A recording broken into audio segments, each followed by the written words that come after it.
Hey everyone, welcome back to the OnBase Podcast. I'm your host, Chris Moody, and today I'm very excited to be joined by Chris Savage to talk about building strong brands with AI integrations. Chris, thanks for joining us today and welcome to the show. Thank you for having me. Good to see you. And always nice to be with another Chris. That's right. Yeah, most people call me Moody too, so I don't know if you get Savage a lot. I do mostly get Savage. Yeah, most folks I work with, they just call me Moody, which is funny. The Chris gets deleted. So it's good to know that that happens to you as well. It sure and does. Great to see you again. So we were hanging out, man, I guess a year and a half, 2 years ago or something. But the first question we always start with is if you can tell everyone a little bit about your journey. What led you to what you're doing today? Yeah, so I started Wistia a year out of college, and I went to school for film and was really excited about doing film and had worked on a feature-length documentary, got it to theaters and stuff. And right as it was getting to theater, the first time it ever screened actually in front of 600 people, I remember going up on stage after with the filmmaker and we're like ready to answer questions and stuff. And I had this bad feeling in the pit of my gut. I was like, there's something off. And it wasn't the movie. It was that I had just spent the day on YouTube, and YouTube had launched like 3 months earlier. I saw it really early, and I saw like tons of videos, all playing back perfectly or pretty well. Almost none of them were filmmakers. They were all UGC and pirated content, all this stuff. And I had spent the last 3 years making videos, trying to put them online, trying to get people to see them. It was like impossible. And so this felt like this like crazy breakthrough moment. And as I couldn't get this thought out of my mind that would it be better to be on YouTube than it would be to like have your movie screen in a theater? And so my best friend at the time, who became my co-founder, he and I just started looking into this and realized that there was a big, huge technological shift happening. And YouTube was just the first example of something. And it was like, bandwidth was getting better so people could play back better videos. They were using open source tools to do the encoding so that they could play back in Flash. Everyone could play it back. You didn't have to make a Flash player. They had made their own player. And we started looking at this and just thought like, this is going to be like online video is going to be a huge thing. And it seems like the very beginning, we should start something around this. And that's what caused us to start. And then it just took a lot longer than I thought it would. I thought I was going to be rich in 6 months. And that turns out that's not how startups work. It takes a long time. Yeah. It brings back so many good memories thinking about the early days. It wasn't that long ago, but it was the Wild Wild West. I mean, I'm in North Carolina. I remember Rhett and Wink when they got started. Now it's Good Mythical Morning. So to your point, it wasn't get rich quick immediately. It was a long play. And then it turned into one of the top YouTube creators. And even Judson Wapley, he's in my fantasy football league, good friend, but he had the #1 video on YouTube before monetization. So the evolution of dance, but that was before Bieber and Avril Lavigne took over. It's always fun to play those back. I'm curious, what led to some of the focus around the importance of brand strategy and technology like AI? I mean, you hit on the technological thread of how everything was changing then, but what's pushed some of your focus there? Yeah, I mean, I think a few years ago, we started to see this, just that brand was starting to become more important for B2B and not just the biggest B2B companies. We saw that ourselves because we experienced it. We made over time, this is how these things go. Like we did one thing where we changed our website. We used to have a team page that said management and it had 4 people on it. And that's when there was 4 people in the company. The team page did basically nothing except stroke our own egos and try to pretend like we were a bigger business. And we changed it when we were like 6 people, 7 people, because we felt bad because the team had grown. And we thought these other people should be on the side. And when we did it, we made it a version that was like, instead of it just having this like wall of text of like accomplishments, it was just us standing in front of a whiteboard. And if you type dance on the page, it would switch between different versions of the photos we took. So it'd make it look like we were dancing. And this thing went viral. And it got us much traffic. But the surprising thing was that traffic actually converted. And that was like the first moment that I saw people are coming in because they think this team page is fun. And then they're figuring out what our product is and they're signing up. And then over time, that kept happening more and more. And I basically just watched the power of brand lift the business, right? Like we made silly videos, behind the scenes videos, added way more personality in. And the more we did it, and even the farther afield from the product it themed, the better it worked. And so it's this like funny thing in a world of B2B where most people wouldn't invest in this type of thing. We're doing it, it's really working.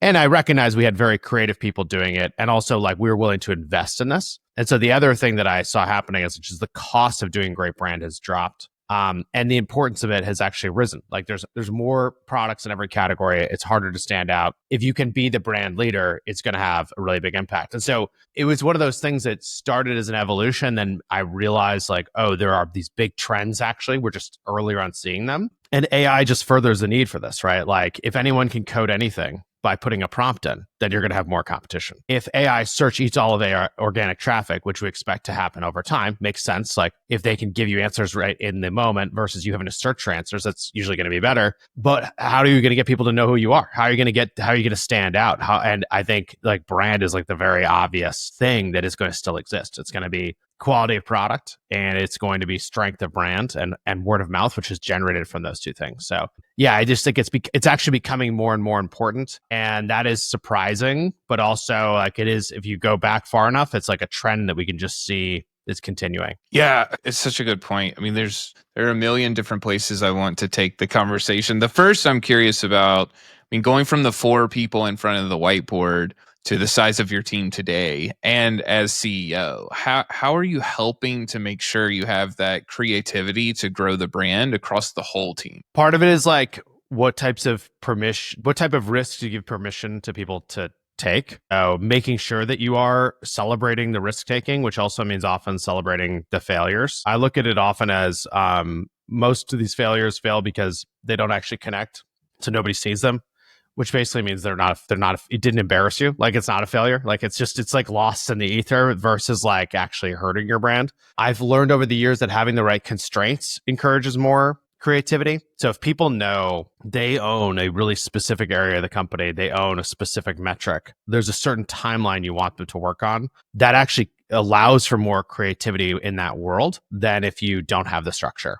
We used to have no structure, and I thought chaos was the secret to creativity. And I've realized that actually structure and repetition is how you can be really creative. There's this great quote that's a Steve Jobs quote, which is like, I'm just going to see if I can get it right. It's like, creativity is simply just the new connections between existing things, I think, or something like that. Ben Chestnut, who is the CEO of MailChimp, had talked to me about this, and the part that he focused on said, the most important part of this is not the connectivity, it's the things part. So what you want is actually a lot of things. And if you have a lot of things, it's much easier to figure out new ways to connect them. And that really stuck with me, and it goes back to pace, which is you want a very fast pace. You want to ship a lot of things. And if you ship a lot of things, eventually you'll find ways of connecting them that maybe nobody did before. And ultimately you can end up with like much more creative solutions. But it's the numbers of temps is often what helps drive the creativity. Yeah, that's great. I mean, NBA playoffs are going on now. It makes me think about forgetting the missed shots, right? Like the shooter's mentality. You know, your point about shipping things quickly, that's easier than ever now with AI. You hit on that earlier too. How do you make sure brand stays as a strong differentiator in the age of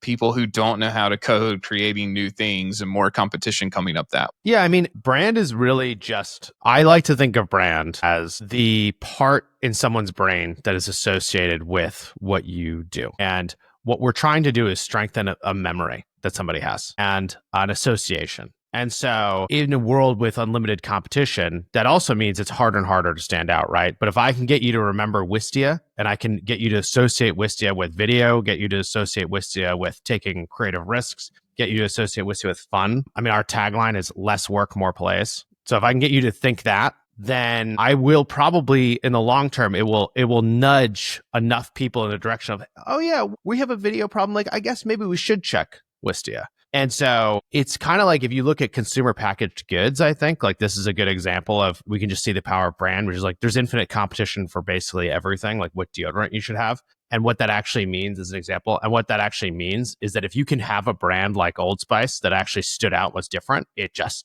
can take over the category. That opportunity doesn't exist when you don't have as much competition, because people are just stuck with whatever they have. So it only starts happening. Branding only starts mattering a lot more when there is much more competition. And being really good at it is about like having values, about having a message, about having like iconography, visuals, things that really stimulate memory. And just what you want is association, so that someone thinks business video and they think Wistia. If I can do that over the long term, I'll be in good shape. Yeah, I love that. if we don't use that whole video clip on anything. I was smiling the whole time you were saying it. What would you say to the marketing leaders out there that are dealing with their leaders or their board really wanting to measure everything and have perfect attribution and fight for ROI, knowing that there may not be the instant payoff of brand? I mean, this has always been the case. You go back to before YouTube. Totally. We've always had this argument, but I'm just curious how you think about it now. There's the old solution and then the new one. The old solution is brand surveys and also like tell us where you heard about us, which was basically all anyone had pre-internet. So like up until I'll say 2010, if you were doing any big company trying to understand if things are working, you would just look at like, what do we do in the quarter? Did we spend more on brand? And then did sales go up? Or like, oh, they did. And then you would say like, how'd you hear about us? Then people would say, I got a thing in the mail, or I went to an event, or whatever. That was the association. Then we entered a world of really perfect data because everything's online, everything's trackable. And now we're going out of that world already, right? Like Google search in 2010, it would give me every single exact keyword that someone searched for. I don't get that anymore. They already pre-AI, they were taking this away every year. GDPR making it harder to cookie is another thing that's making the perfect data go away. And you talk to a lot of folks, organic traffic is going down for a lot of people today. And I expect it to go down faster as more of the answers are AI answers. So your perfect data is going away whether or not you like it. And you have to figure out how to live in this new world. And we have the answer. It's what we used to do. Like it's the same thing. And so what was old is new. And I think it's just how quickly can people get on board with this and understand it.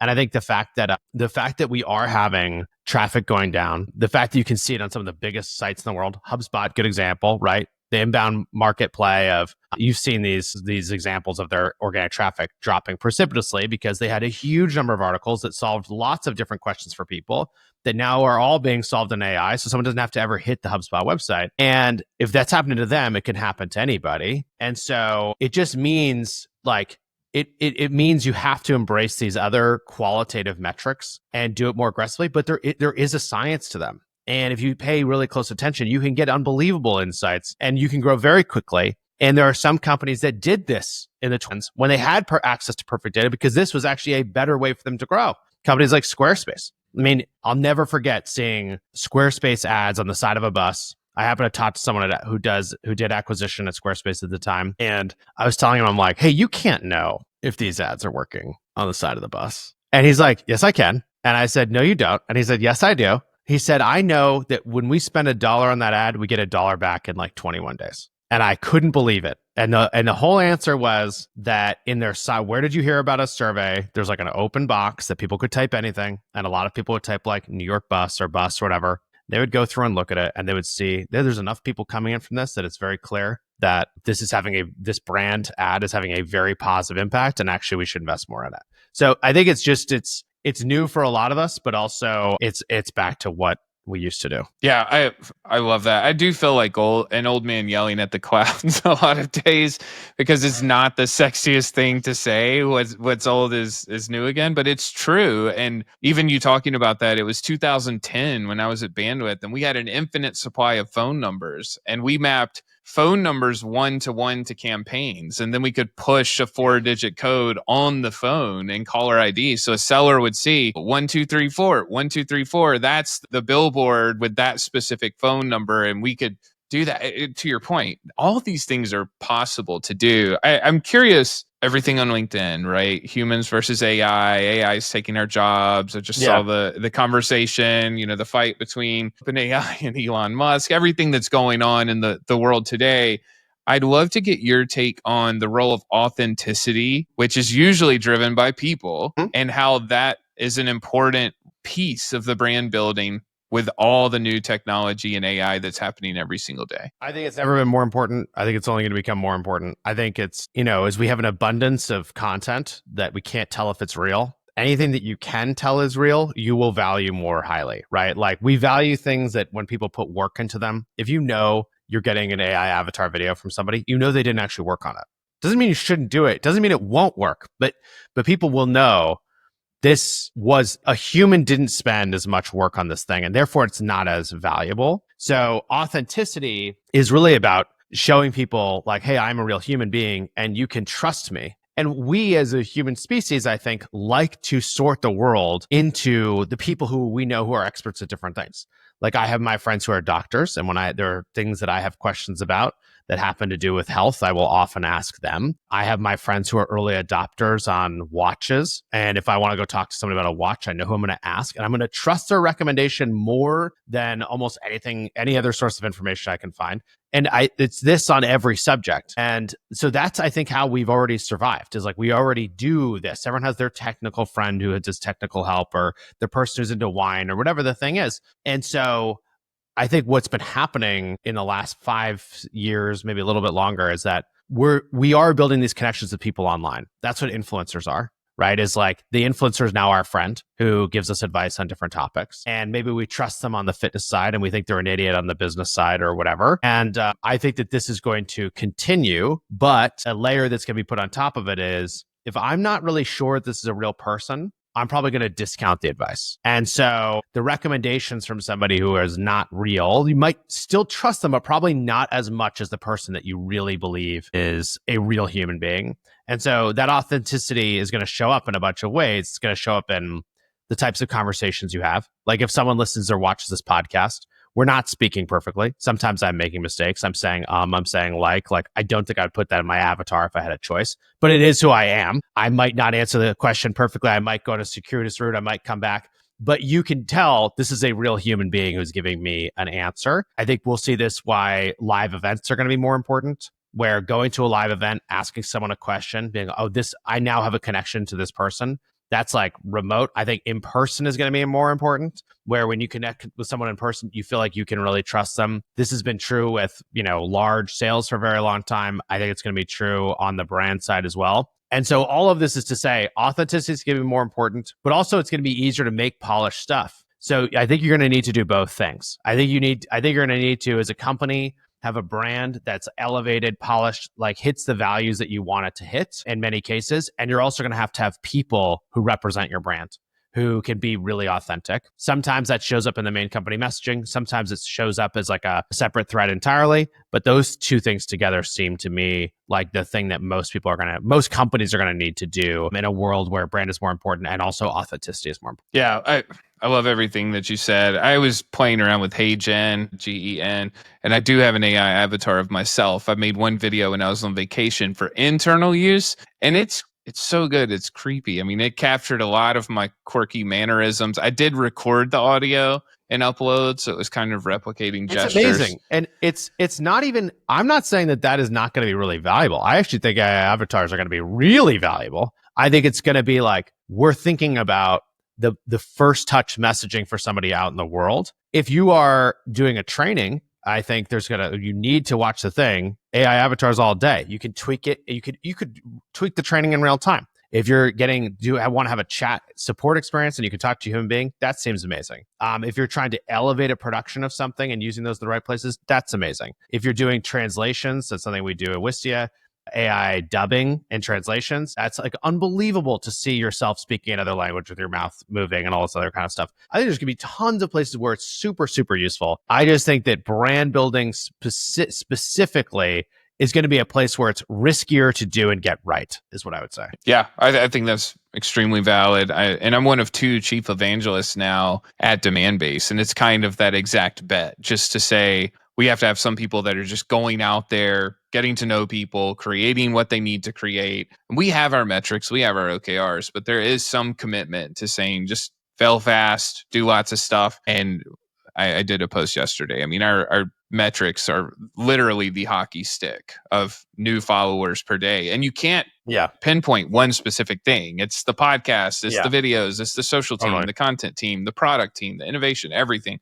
But yeah, totally with you there. I'm curious, what are your favorite companies, if you think about those who have successfully integrated AI into their products and stayed completely true to their brand values? I mean, Superhuman is the first thing that comes to mind. So superhuman is like luxury email, if you want to call it that. It's like, you're paying for an email client that has historically always been about helping you manage your email more quickly. And that's been, historically when you use the product, you get onboarding, someone teaches you the keystrokes, they teach you the method. And I've used it for probably 10 years and I love it. Recently, they've added a lot of AI functionality in, and you have things, and it's just enhancing this. So you have AI auto replies. So I emailed someone the other day. They haven't gotten back to me. I opened my inbox and there's like my pre-written response to the person I emailed doing a follow-up saying like, hey, can you get back to me on this effectively? That's kind of unbelievable because I might not have thought to do it, or I might have in the back of my mind, it might be on a to-do list somewhere else. It's just happening. They have incredible AI sorting and filtering. So you can say,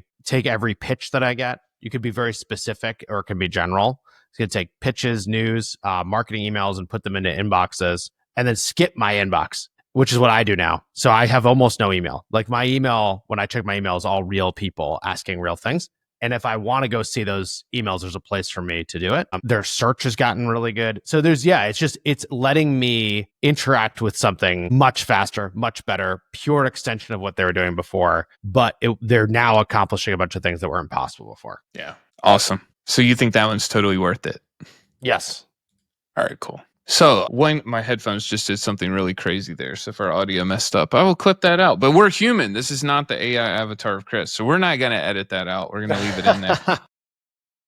What are some common mistakes that companies make when they're aligning their AI initiatives with their brand strategy? I think we're still pretty early on this, but I expect there to be more mistakes. But I think the mistakes right now seem to be separating all AI things from your current offering. And so looking at it as like an add-on versus like, how will I change what this core thing is?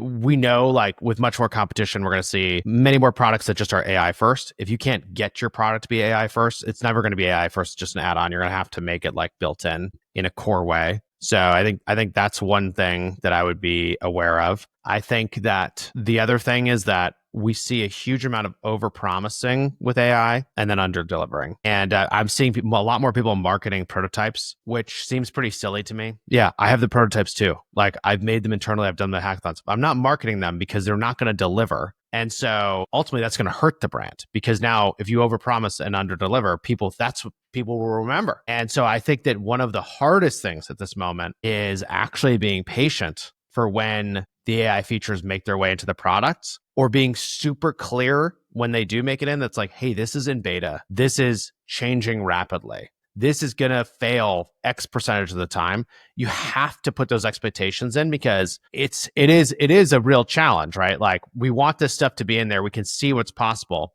but if it fails 5% of the time, that's way too much. So you have to remove failure for it to be used, especially at work.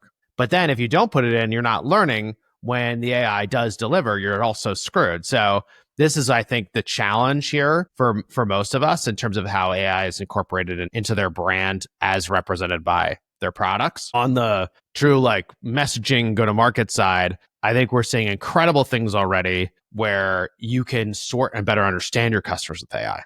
It's like having an intern going through the lists of insights and signals that you can get to help you figure out who actually cares and who doesn't, who you should talk to and who you should not. I think that stuff is starting to deliver right now. And part of the reason is like it's a back end thing. It's not something that has to be customer facing yet. So if you get it wrong, nobody's having a bad experience. And then I think with AI messaging, this is something that we've seen a lot of people use successfully to make a huge amount of AI messaging. And we've also seen it dramatically curtailed already, right? Like LinkedIn has done a lot, for example, to limit the amount of content that they believe to be AI written. And they have to do this or else LinkedIn would only be AI content. So it's like, you kind of think about it from their perspective. If all the content is just that much worse and it's full of it, people are going to stop going. So for people to keep going, it has to be interesting. They have to get insights they wouldn't get otherwise. The only way to do that is to have content that has like unique research, unique perspectives and experiences. Those things need to come from a human being. You need to trust a human. Therefore, the content cannot be all AI written, but it can be AI aided. The research, the cut downs, like there's tons of things around this where we're seeing AI used incredibly well. But I think the kind of saying my entire go-to-market is going to be an AI go-to-market probably is going to get you into trouble in the near term. Yeah, again, Great response there. I know a lot of people get board pressure to have that AI roadmap and everything and show and be leading with AI. So it does lead to plenty of times where things are shipped before they're ready or shared before they're ready. I know personally here what we've seen work really well at DemandBase. We built a design partner program, so folks signed up, and we have some of our best and brightest customers that are getting things as quickly as possible and then providing feedback. So they're part of that feedback loop, which is true startup style, honestly. Yeah. So it's not waiting until it's perfect, but then that's helping to ship things quicker and is getting some really good feedback. So yeah, it's always a tricky balance. But you can figure it out. Yeah, absolutely. What about leadership and team collaboration? So you talked about the Steve Jobs quote, those connection points and all the things. If we're trying to successfully merge AI with brand initiatives, what's the role of leadership and that collaboration in that process? I think that AI compresses levels and gives leadership the opportunity to basically not just be the general, but be on the front line, to use not because I have any understanding of military, but I'll just use that example, is that we spend a lot of time where leadership is pretty removed from what's happening on the ground. And we definitely don't talk about hiring C-level folks, for example, who are in the thick of it every day, helping people write emails and do their pitches and all that kind of stuff. Well, with AI, that can actually happen. And the reason it can happen is that anyone can be a producer of anything. It's like everyone becomes T-shaped, right? You're the expert at what you're at, but then you basically get AI to interns or entry-level folks that are helping you on all the other subjects. And so there is this opportunity for leaders to get into the thick of it in a way that I think that there hasn't been in the past. An example for me is I used to code in high school. I coded a little bit in college, but I have never coded at Wistia. For the last year, I have vibe coded lots of prototypes and different things as ways to try to express an idea more quickly. And so a lot of our meetings, in a tech company, is about basically, I think, prioritizing our scarcest resources, which are often engineering, or it could be writing, or it could be something else. And that's ultimately what we're all doing, is trying to prioritize the scarce resource. But the way you prioritize that, you have all these discussions about priorities and what thing you think is going to be more important than something else. So there's abstract conversations around, is this more important than that? Is this a bigger trend than that? And when sometimes the thing that actually you want to talk about is, what would this mean in the product? And today, anyone can make a prototype, and you could say, hey, I think we should go in this new direction with our product, or we should try to solve this broader platform thing. And this is what it would look like. And you could play with it. And this is how I think it would feel. That is a completely different conversation than what was possible before. Again, in the past, to do that, you would need to get designers helping you prototype things, engineers helping you prototype things. But to do that, you'd have to convince them that it was important enough to be worth doing that. When sometimes there's these fragile ideas that actually the solution might be incredibly compelling, but it's hard to describe the importance of the problem relative to other problems. And so I look at this as a massive compression where all leaders need to be much more involved in what's happening day to day and can have a much more impact. And I think on the other side, I think anybody who is on the front line, if they have great ideas, if they have things that they think we should be doing as a company, there's nothing stopping them from sharing the reverse in a way that was not possible before. So I think it's of critical importance that leaders are in the thick of this. I think it's of critical importance that everybody is, right? When something this new and this disruptive is coming, the best way to know how you will be disrupted is to use it aggressively and to be willing to come at it from first principles. And the only way you can do that is by getting in there and getting your hands dirty. That's awesome. I think you just answered this question. Well, you probably did, but I want to ask it just in case it takes you somewhere different before we shift into our lightning round. What one piece of advice would you leave for leaders that want to build a brand that resonates in an AI-driven world? So if you have them all locked in a room, you can get them to do one thing. What's the one thing? I would say you should really nail what conversation do you have the right to be in. And if you can get that right, then you can hone and focus your resources on that conversation and what it will take to stand out in that way. Awesome. Cool. Well, you made it. We're to the lightning round. So this is the part where if we were doing a ton of editing, we'd put in crazy sound effects and fireworks and all the stuff. So quick answers here. We're going to close things out today. What is the single biggest challenge in B2B sales? Getting into the right conversations. Awesome. Favorite tools or technology? What do you love to use the most? I mean, I would say Superhuman. I'm in Wistia every day. I mean, we're doing a ton in Wistia. I'm using our webinar product all the time. We have group recording coming, editing, social clip creation. I've never used Wistia more, so I know it's silly to say my own stuff, but I'm going to. No, it's not silly at all. I mean, yeah, I'm curious to see what you do with this file too. So we're going to give you everything here. Good reads. So favorite book, blog, newsletter, podcast, anything. I think one of my favorite business books is Masters of Doom, the story of the two guys who built Doom and Quake and stuff, and how it's really the story of like a power of what having the right small group of people together can accomplish, and also what happens when they're not together. I think podcast wise, I listen to a lot of comedy podcasts, but I will go on the business side, like Stratechery, I think is like a must listen. So I love Stratechery. Ben Thompson's super helpful at thinking through like a lot of the implications of big things that are happening. I'm a big fan of the Acquired FM podcast. So if you don't know that, it's like a podcast where these two guys go very, very deep on one company. Often episodes are like 5 hours long, but it's very interesting. Like the Rolex episode is really good. The Starbucks episode is really good. Microsoft episode, I think, is 9 hours. It doesn't seem possible that it could be worth it. I would say it is. So that's awesome. I'm going to check that one out. Yeah, I could keep really going, cool. But that seems like enough. Yeah, and Doom brought back great memories. I mean, the first time using the BFG, just how that changed how you think about gaming, the completely overpowered weapon. What about people? Who inspires you the most? I mean, I think I'm inspired by people who are willing to do things differently, like take a different approach. And, like, I don't know, it's funny. My first thought when you said that was like Christopher Nolan, the filmmaker. I found like he's not only an amazing filmmaker, but the way he tells stories and uses time is like pushing you to try to empathize with the character by being told the story in a way that is often somewhat confusing. And so it's like a challenge to puzzle it together as the character is puzzling it together. I think Brian Chesky at Airbnb is super impressive at how much he's like transformed that business over and over. When I think about like Rand Fishkin, who is the founder of Moz and now founder of SparkToro, he's running like 3 different companies. But the thing I love about Rand is like he's so unafraid to be him, and he's also like, if you consume his content, he puts out really high value content at like an insane rate. Like this guy is the stuff that I was talking about in terms of marketing and brand. Like he's going another level deeper particularly on the marketing side, what's happening with SEO. That I think like he's a very good person to pay attention to in this moment. Awesome. And Christopher Nolan actually took my brain in a slightly different place because I saved so many stories about him to share with my 13-year-old who's engineering minded. He loves to tinker. And it's the commitment to brand values, essentially, right? If he has a certain scene that he wants shot a certain way, he will go out and plant hundreds of acres of corn to shoot that scene and then sell the corn to pay for the land he bought to put the corn out. Just the commitment to bringing things to life versus using CGI or some of that. There were the AI and brand value parallels where my brain went, because that some of those Twitter threads or X, whatever we're supposed to call it now, I bookmark those just to show the kids and say, hey, you remember this scene and The Dark Knight? Yeah, it's so wild. And yeah, I think it's like a lot of those movies I've watched many times. Like Interstellar is one of my favorite movies. I've watched it many, many times. And it's so clever, but there's still things you pick up.